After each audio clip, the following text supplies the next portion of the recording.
Okay, thanks for coming. Could we just start off with getting you to tell us your name, degree, and year of study, as well as your campaign colour and slogan? Okay, so my name is Christina Lee. I go by Tina, or I'm more known as Tina. I'm a third-year student studying the Bachelor of Medical Science and Diploma of Languages, and my colour is red, and my slogan is "Goodness me, it's Tina Lee." Cool. Nice. Just by way of an icebreaker, we're asking all the candidates this. Could you tell us your favourite USU production of recent times? Oh, okay. I can't be impartial for Yeah. this because I was producing International Review, so that has a special place in my heart. Cool. Awesome. All right, moving on. Are you a member of any political parties? No, I'm independent. Have you ever been a member of any faction on campus? No. In that case, how would you generally describe your political philosophy? I when I was younger, I used to be more Labour, Labour side. But just like now, just being more involved, like with a lot of society, being involved with a lot more people. I'm not so sure where I stand, to be honest. Yeah. I still more towards Labour side, but that doesn't necessarily mean that I will like. I don't like think of what like Liberal side also says or what NLS and or Unity says. I think it's like all has valid points. So it really depends on the issue for me, I think. Okay. So you sort of generally position yourself sort of towards the centre left, would you say? Okay, cool. Could you give us just like a brief history of your involvement with student politics? So I actually haven't been involved much in student politics. I think I did run under a ticket for under PICO, which was a smaller ticket underneath Panda. So we were supporting Jackie last year. That is probably my only involvement with the politics in campus. It's usually just clubs and societies for me. What compelled you to get involved with that particular campaign? Well, it was actually a friend had asked me to help campaign, and then I was like, oh, it'll be an interesting experience. And then because I haven't been in politics before, I sort of wanted to see how like everything was going, especially because I think politics is like a major thing on campus as well. Yeah. So I was like, sort of wanted to get into that and see what it was like. Yeah. We might ask you in that case, what led you from holding that position to then decide to run for the USU board this year? So I've been more involved in the USU for the V team. I've done a lot of volunteering. I'm also in a lot of clubs and societies. So I'm like executive of 9 societies at the moment. And so just being a lot involved with those. And I've also like benefited a lot from them, like gaining new friends, like sort of becoming a better person, like personality wise. And so that really I was sort of like inspired us to give back to the USU just because of that. But yeah. Was that a decision you made recently, or is it something you've been thinking about for a while? It was actually a very recent decision. So I think just when the deadline was, I think it was like maybe a week before, I was like, I think I really want to do this time. Yeah. And so I decided to join. Could you tell us a bit more about your involvement with the CNS program, what you've done in that field? So I've been a V team member since second semester of 2017, and so through that I've done a lot more. I started joining clubs and society, all the different clubs and societies, and so that's led me to becoming a executive of 9 societies.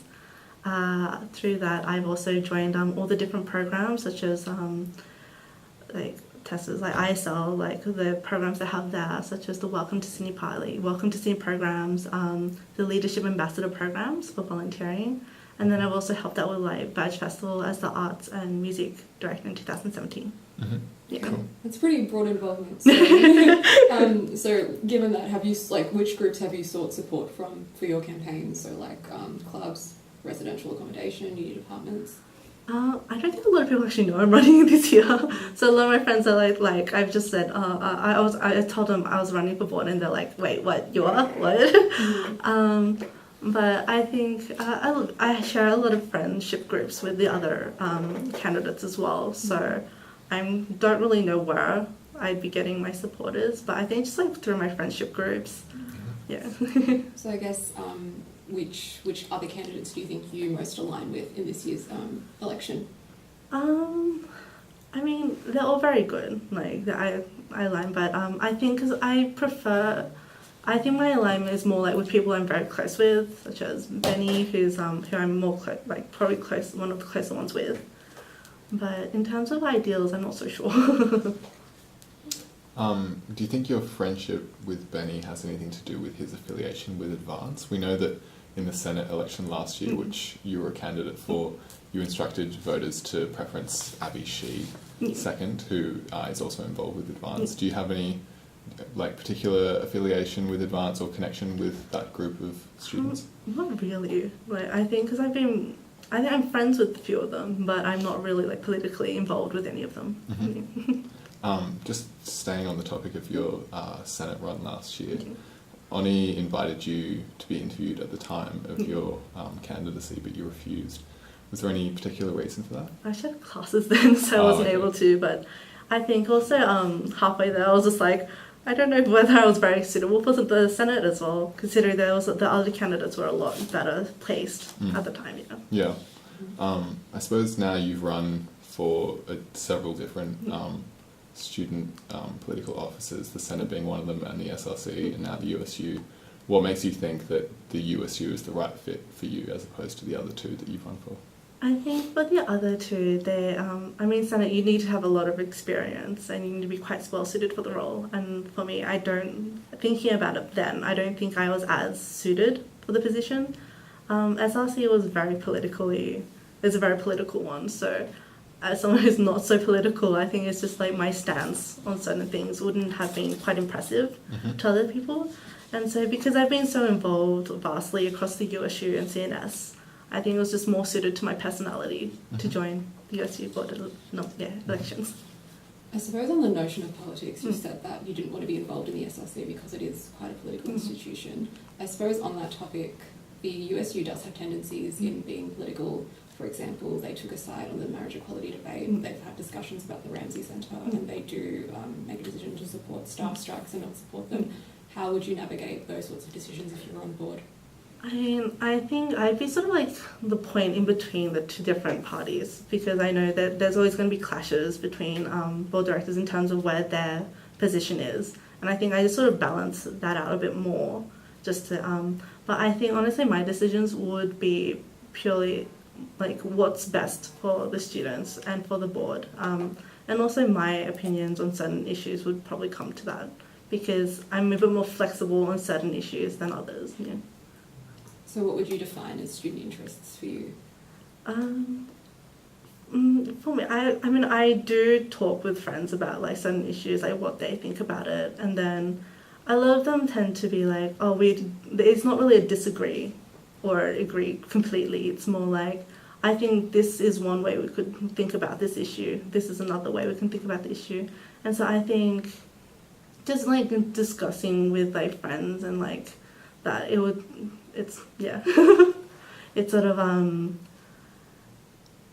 sort of gives me like a better understanding of what students would want. Sorry, that was not very clear, was it? So maybe let's talk about some hypothetical situations that the board has been in the past. I guess the USU, do you think it should align its clubs and societies with a political stance? In the past, the USU has taken a pro-choice stance. If it were to have done that, should it reject pro-life societies like Life Choice? I don't think they should take a stance about that. I know that there was an issue there was a issue where they wanted to deregister life choices, but I think in those certain circumstances, if they have followed as the board has like all the rules and regulations of the board, then there's no real issue to that, provided that the welfare of the students isn't as affected. Like personally for me, I didn't actually know much about life choices until much recently, and so there's probably a lot more people like me who aren't as aware of the issues. So I think in those circumstances, like the USU, like the board, should really think about whether that will be a good decision. I suppose, like staying on the topic of politics and student interest, using the same-sex marriage plebiscite as an example, obviously at the time there were some fairly heated protests and clashes between students. There's a substantial portion of students, most would probably say the majority, who were supportive of the yes vote, but there was a fairly sizable minority campaigning for the no vote. In that instance, how would you go about prioritising student interests? Because it's clear that there's two conflicting interests within the student body. Do you think, on the one hand, like perhaps it's not the USU's place at all to make a statement on that issue, or do you think the USU should align itself with what it perceives to be the majority student interest, or how do you think it should operate in that circumstance? Personally, I think they shouldn't take a stance. The two sides are quite strong in itself, and so taking the stance of the majority is not necessarily always the best decision. Personally, for me, I support the marriage equality, and so I was there when that happened. But I think there's also a valid point from the other side as well, as a Catholic as well. So there's always like the conflict between the two sides. So just to prevent, I think if the USU board takes a stand on a certain side, there's going to be a bit more conflict between the two sides. Mm-hmm. To take an example, that's one example where the USU has a choice as to whether to get involved or not. There are circumstances where any action is a political action. It's impossible to not be political. For example, the staff strikes in 2017, in which the USU was forced to choose whether to strike with the staff or not. In that case, it's a binary option. There's only one way to choose. Some people might argue that choosing to strike is against student interests, in that, like cafes are closed, students don't have access to food. But then on the other hand, people might argue that it's in the student interest because staff working conditions are student learning conditions. So there's kind of two sides to the argument, and you kind of have to take a side. In that circumstance, how would you make a decision? In that circumstance, I wouldn't close all the stores, like all the cafes and stuff, purely because they will need to be open for the students. But that doesn't necessarily mean I will prohibit any of the USU staff or student staff to go out and support the strike, because that will be their decision. It shouldn't be imposed by the USU board that a certain action has to be done. Mm-hmm. So we will take the stance that we will not will not close down any of the stores for the strike. But if anyone wanted to go out, they would be free to join the strike. So if the cafe workers did want to strike, then they'd be at liberty to do that? Yeah. Okay, cool. I suppose the issue of politics comes quite pragmatically into the USU as well. For example, last year there were protests between the Women's Collective and Bettina Art, who was platformed on campus by the Liberal Club. And there was an argument as to how those security costs should be split, whether it should be the SRC's Women's Collective, the USU, with the Liberal Club. How would you approach a situation such as that? Spicy question about that. I would probably have to see, since I wasn't involved in that, I'm not so sure. But I think definitely seeing both sides of the story, making sure which one, what was the issue there, how ultimately I think the costs should have been shared, but then because it was both parties were involved. Just to elaborate on that, Bettina Art ran a tour purporting to say that there was a fake rape crisis on campus, just to provide context for that. I think just in that circumstance, in that instant itself, the cost should have been shared. But I do understand why there was a big conflict there. I think the way that they did it wasn't probably the best idea. I think there was going to be issues with security if that was going to happen. But personally, yeah, I think it's really difficult. I think because since I'm not so politically aware of those issues, often it's a bit I don't know what stance I would take unless I was in that situation myself. What do you think have been the biggest shortcomings of the current board? I don't actually I'm more involved in clubs of society, so I'm not so aware of some of the issues that may have been arisen. But I know the recent thing for clubs and societies is the recent funding issues that have arisen because of the lack of communication.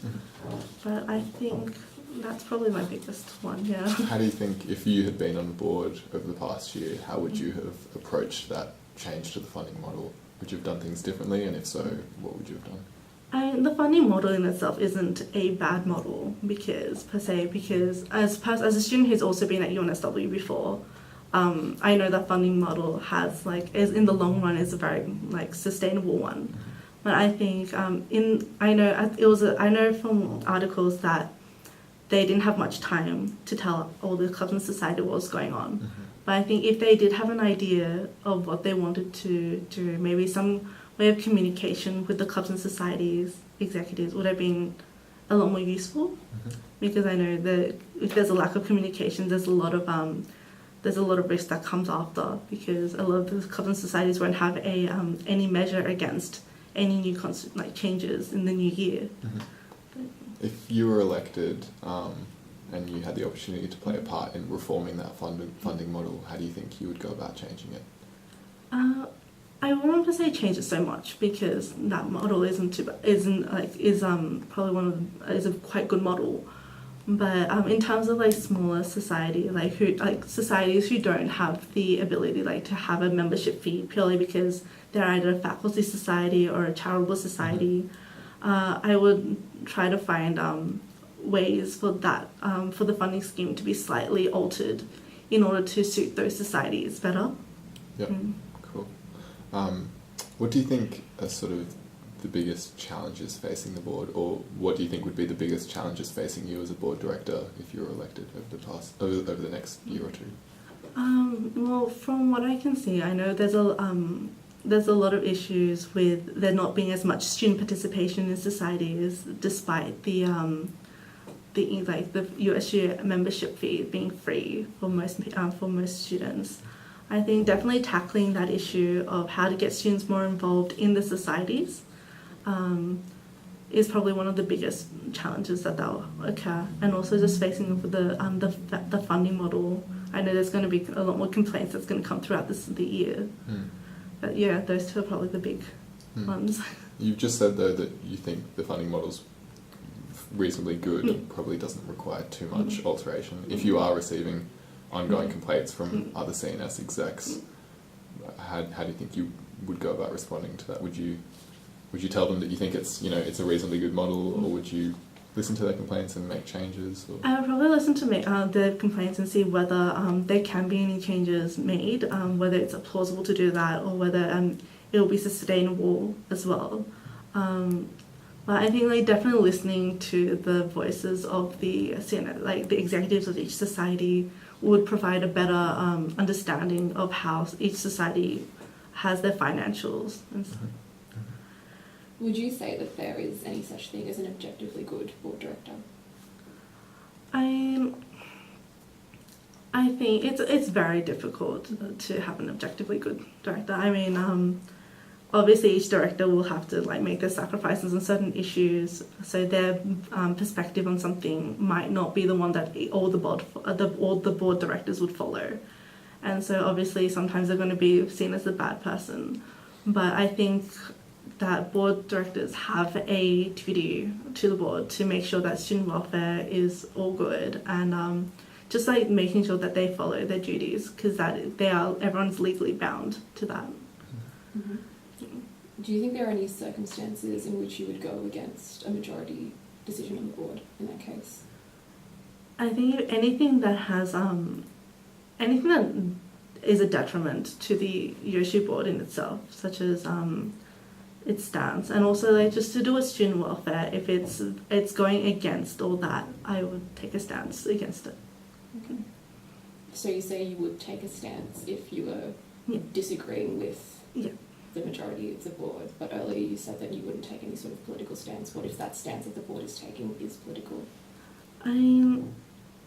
Obviously all decisions have to be made by all, as all the board directors together, but I think personally, if it was something that I felt was absolutely like not in the best interests, I would probably tell my views about it. And if it, in the end, if it's a joint decision, if my view doesn't go through any further, then I will accept that. When you say your view, do you mean your view in relation to welfare, Yes. to the welfare of students, or your personal views that you hold yourself? The welfare of the students. Are there any current or past board directors that you particularly admire? I probably am closest with Zishan because she was also co-producer of International Review last year. I'm not as close with the others, so I'm not too sure like how they be, because we're more like colleague, like peers rather than like friends. But I think the work that Liliana has done in the past, in her term so far, is very like there's a massive change compared to when I first entered university. But one of the first major decisions that board directors have to make if they're elected is who to vote for in the executive elections. How would you go about deciding who to vote for president and other executive positions?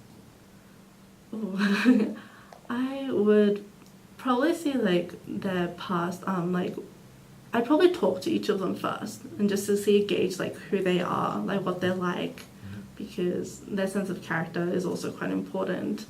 But I also just definitely see why they wanted to become like president, vice president, and stuff like that, and like their reasons for it, and like why they think they're good. Because as someone who's not familiar with most of them, it's a bit difficult to just like pick and choose. It's more like I need to be more thoughtful of who should be in those roles. There's sort of rumours floating about that two of the contenders for president may be Chang Sun and Connor Werrett. Chang being a member of Advance and Werrett a member of Labour Right. Just based on your kind of like perception of those two factions and from what you know of them, do you know which way you would swing in that case? Oh, I mean, for me, they're both very nice people, and so, but I'm actually not too sure who I would vote in that circumstance, because I think they're both very strong candidates, and they both bring a good change to the university even further. So it really like depends for me, I think. Are there any eligible board directors who you wouldn't want to see wind up as president? No, not for me. I think they're all quite capable, and they're all really nice as well. So I suppose on that topic, board director Hengji's son, not that he is an eligible candidate for president, but he's come under criticism recently for missing several board meetings. He's missed 2 recently, both because he was tending to his personal business. He runs a business on the side. In both instances, his apologies to the board were accepted. Do you think it's appropriate for a board director to be missing meetings and neglecting their duties, in this case, to tend to their own personal business? I mean, I think according to the duties, like you can miss 2 in a row, provided you have apologies. But I think if you're elected as a board director, your duty should come first, because that is what you signed up for in the beginning. I think if you missed any more, then that will be a decision of the board to make. Because I know if you miss 2 or more without any like prior, without telling them prior, then you would have to you'd come with censure or something. So I think definitely if the board decided that to be the case, then that's what the board decides. But personally, I think if you've signed up for a role and you were elected to that role, you should be taking your duties quite seriously and trying to fulfill it as the best you could. When a board director is absent like that, the board has to vote either to accept or reject their apologies. In that instance, if you were on the board, would you have voted to accept or reject his apologies in those instances? I think the first time, yes, because obviously everyone has personal reasons and personal things to attend to, and so the first time that would be acceptable. But if it's a consistent act and there's a continuous missing of meetings, then obviously he's failing to fulfill the duties, and that will be an issue because that's what he signed up for. Mm-hmm. Sure. I guess back to your campaign, are you currently in talks for any preference deals with any other candidates? And if you are, if you're not, are there any that you would just absolutely not do a deal with? I'm still in still discussing with people, but I think we're very close to a deal at the moment. I mean, they were lovely people, and honestly, there's no one I really wouldn't choose. I think they're all very capable and we'd all work well. Are you able to say who you're talking with at the moment? Unfortunately not. So my campaign manager is the one who's been doing all the preferences for me. Mm-hmm. So I'm just listening upon that, yeah. I guess, yeah. Do you have any questions, Joe? On the topic of your campaign manager, do you want to say anything about Sarah? Well, she's just a very lovely person, and I'm really grateful that she's helping me out. Mm-hmm. I know she's been in the political field longer than I have, and so it's really she's really dependent, and I'm so grateful for her. Mm-hmm. Yeah. So I suppose Sarah in 2017 she ran on Switch in the SRC, and then she subsequently made a deal with Liberal councillors at Rep Select. So to what extent can we judge your actions in switching around with politics, moving from the left to the right, with what your campaign manager's done? I mean, what Sarah has done is really her personal thing, and this is, I think, before I met her as well. I think for me, I tend to stick with what I believe in, but if there are any ideals which I think are quite good, then I might consider it, but I don't think I'd really change to a different. Sure. Yeah. I guess you volunteered a lot for the USU's main volunteering body, the V team. How do you think it could be improved when it's compared to different groups at different universities, such as the USW's Yellow Shirts? I know. Well, since the new volunteer coordinator came in, I think it's gone a lot better. There's a lot more communication. The systems have also been changed, so it's a rostering system, and I think that's very useful because it just keeps everyone more organised, and if people drop out of shifts, then it's more like they can know more quickly. Mm-hmm. So I'm really happy with how the new volunteer system's run. Mm-hmm. That's good. I might move on to finance briefly. So the USU board often moves in camera, often for extensive periods of its meetings, to discuss various things. Amongst those things is often matters of finance, staff remuneration. Under what circumstances do you think it is appropriate to move in camera? Do you think students have a right to know what's happening in the USU board meetings? I suppose, how strongly do you value the financial transparency of the board and the USU? Mm-hmm. I think there should be most things should be transparent because the students should know what's going on, especially because most of the SSA fees are from students are going to the USU, and so that's an important factor. However, I also believe that if there are certain financial figures that need to be confidential, they should be confidential, provided that later on these figures are also provided in the reports sent out. Would you include staff remuneration in that category? I don't think I would, purely for the fact that that is private things for the staff. If it's numbers to do with the student that affect the students, then those definitely should be transparent. But if it's to do with staff, it's a bit of a tricky issue. What do you think about the remuneration of the CEO? No, that's also hard. But I think perhaps that one should, the remuneration possibly could be transparent to students in the annual report per se, because just to show what students what they are paying for. But it really depends on what the board decides, I think. Yep. If the USU did suffer a major budget cut, for example, $1 million out of its budget or something like that, where would you be looking to take that money from? Oh, that's also a tricky question. I think just wherever the students are not as affected would probably where I take the $1 million cut from. Trying not to affect so much what's on like the students is probably the biggest thing, because a lot of their fees are going into the USU anyway, and so any cuts for them would probably not be a good thing. Maybe from the USU Eats, like perhaps just anything that doesn't affect student welfare as much is probably where I take it from. When you say USU Eats, do you just mean like cafes and food outlets broadly? Yeah. So would that involve closing certain food outlets on campus? Not necessarily. If it's able to be supported, then closing down is probably not the best option. But if there had to be an absolute need, maybe that would be the case.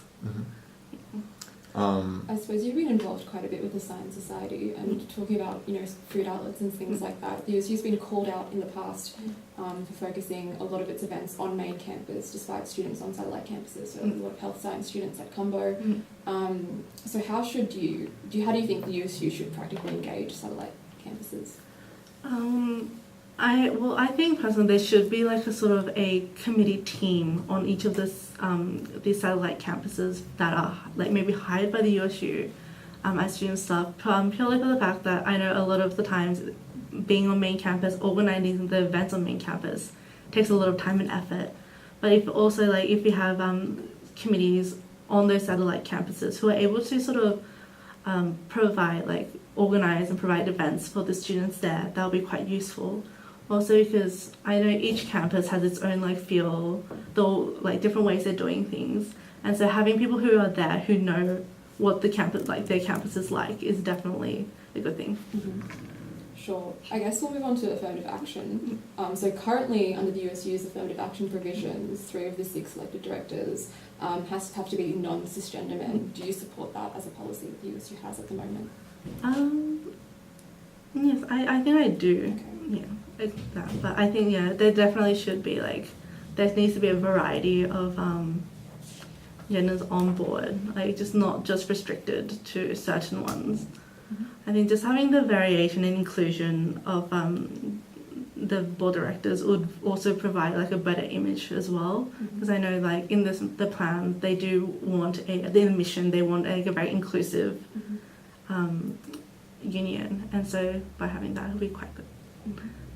So at the beginning of the year, as I'm sure you know, the university injected $1 million to the USU to help universal access come out. I think the university had below average scores in student experience at the beginning of the year. How would you work with the university management and the USU in tandem together? How would you navigate that? Well, I know despite the $1 million fund given to us, the USU, I know that the numbers of student participation isn't as great this year. I definitely think in terms of events, having sort of discussions on what events should be held and whether they would have more better student participation is probably a massive factor, because I think despite the free access, not all of the students have the time anymore to be involved as much, and so trying to figure out ways for by the university and the USU to figure out to find ways that students can better be involved with the union, the university will probably be quite good. Do you have any specific ideas as to how to increase student engagement with the USU?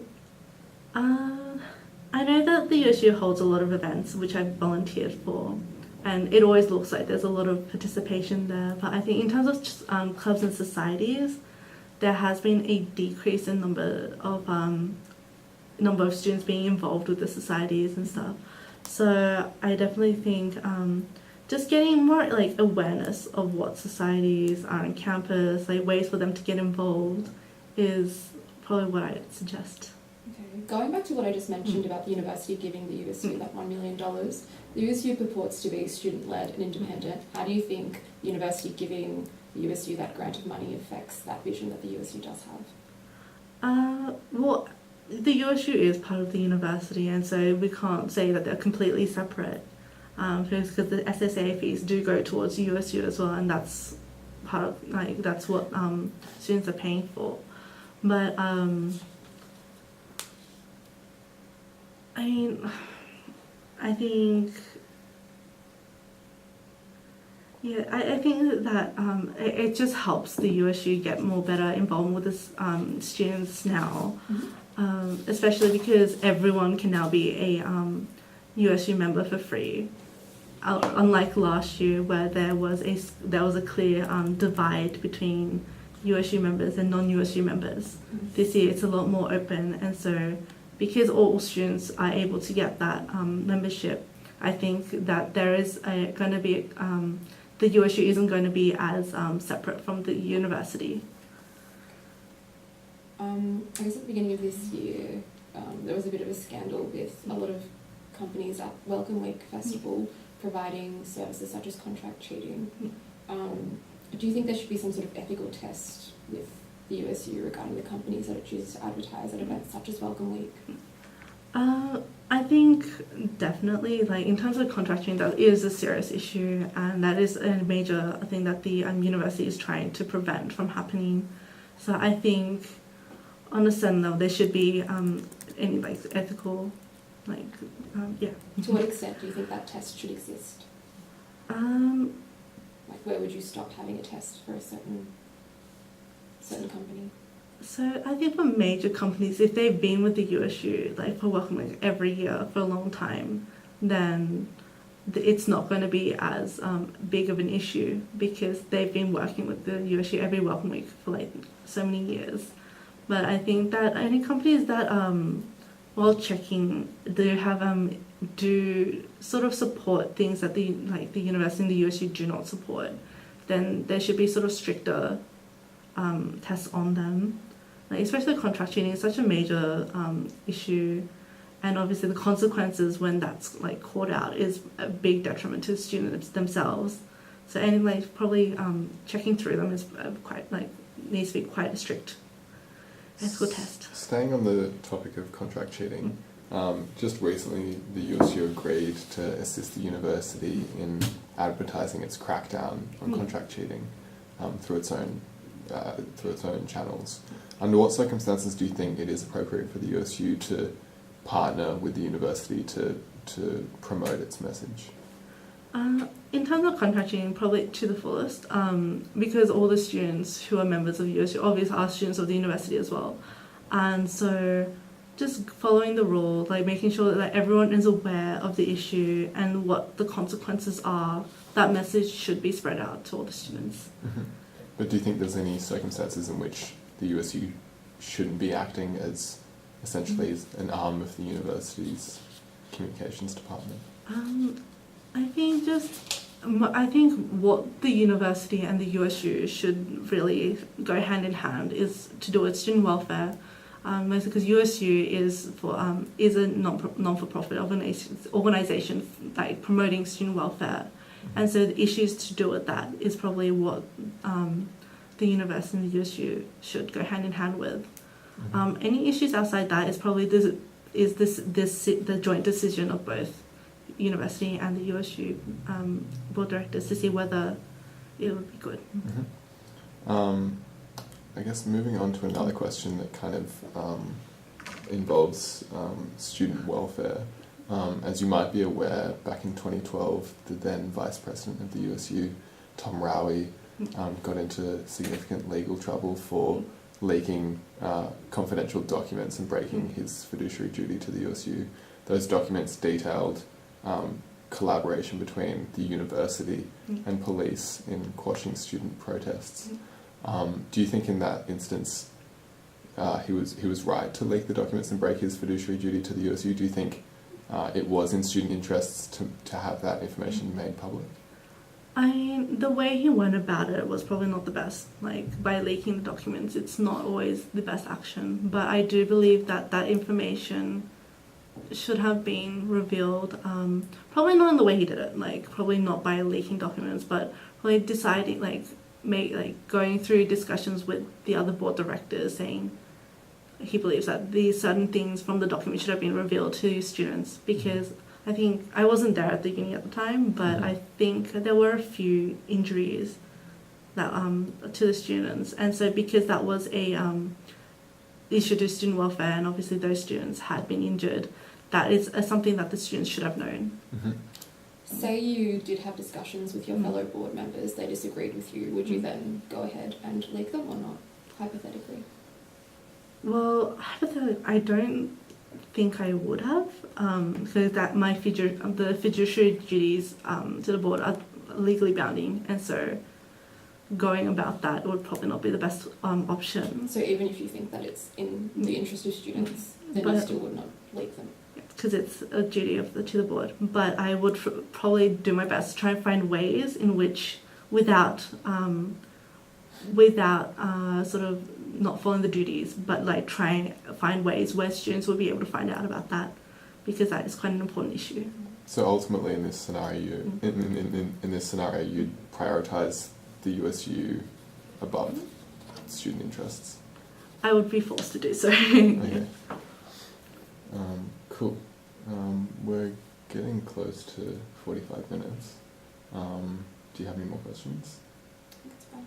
Cool. We might wrap up with one more question, which is just broadly how are you feeling about the next couple of weeks? You mentioned a preference deal that you're entering. Are you concerned at all about any other preference deals that might be forming around you that might pose a threat to your campaign? And then I guess on the other hand, are you, aside from getting elected obviously, do you have any major goals over the next couple of weeks? Is there anything you're particularly looking forward to? Just generally, how are you feeling? I guess I'm pretty feeling nervous and excited. Like, it's probably the biggest thing I've done politically, and so it's like, oh. But I don't think the other nominees are like very, like, they're not going to do anything bad per se. I think they're all very lovely people, and I think we all respect each other's decisions and boundaries. I suppose you said that Sarah was sort of organising your preferences. Are you in like dialogue with her about that, or are you just sort of letting her take the wheel? We are in constant dialogue about that. She is always asking me whether I'm comfortable enough to join certain deals, and I'm like, I think I trust her quite a lot, since she's more knowledgeable about when it comes to preferencing. But I think for me, I'm more comfortable with people, like working with people I'm closer with, I guess, per se, which is probably most of the candidates. But I'm happy to work with whoever, provided that we're in agreement that we're not going to, there's no harm towards us in the next 2 weeks. Cool. Yeah. Okay, great. Thanks for coming. Thank you so much.